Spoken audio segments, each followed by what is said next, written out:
शंख भवन में 78तम स्वाधीनता दिवस पालित होईछि। बीजेडी सुप्रीमो नवीन पट्टनायक पताका उत्तोलन करने सह राज्यवासी को शुभेच्छा एवं अभिनंदन जणाइछन्ति। परे बीजेडी राज्य कार्यालय सम्मिलनी कक्ष रे आयोजित सभारे महापुरुष मानक फटोचित्र रे माल्यार्पण करथिले।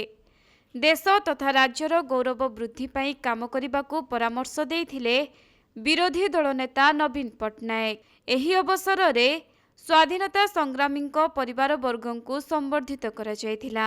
संबर्धित होइथिबा व्यक्तित्व माने हेउछन्ति विशिष्ट स्वाधीनता संग्रामी जयकृष्ण महांती और किरणबाला महांती कन्या सुमित्रा जेना, धामनगर विशिष्ट संग्रामी मुरलीधर जेना बहु ममता जेना, विशिष्ट संग्रामी नीलमणि सामल पुत्र चंद्रकांत सामल, बेगुनिया गांधी नीलकंठ मिश्र पुत्र शिवनारायण मिश्र, भद्रक तालपड़ार विशिष्ट संग्रामी कृपासिंधु दासंक नातुणी किरणबाला दास, एड्समार विशिष्ट संग्रामी भीमचरण दासंक पुत्र शिवव्रत दास, भुवनेश्वर लक्ष्मी सागर विशिष्ट संग्रामी झुल लेंका पुत्र विजय लेंका, बड़चणार विशिष्ट संग्रामी भिकारीचरण महांती पुत्र प्रमेश महांती एवं विशिष्ट संग्रामी हरि बारिक पुआ हिमांशु बारिक।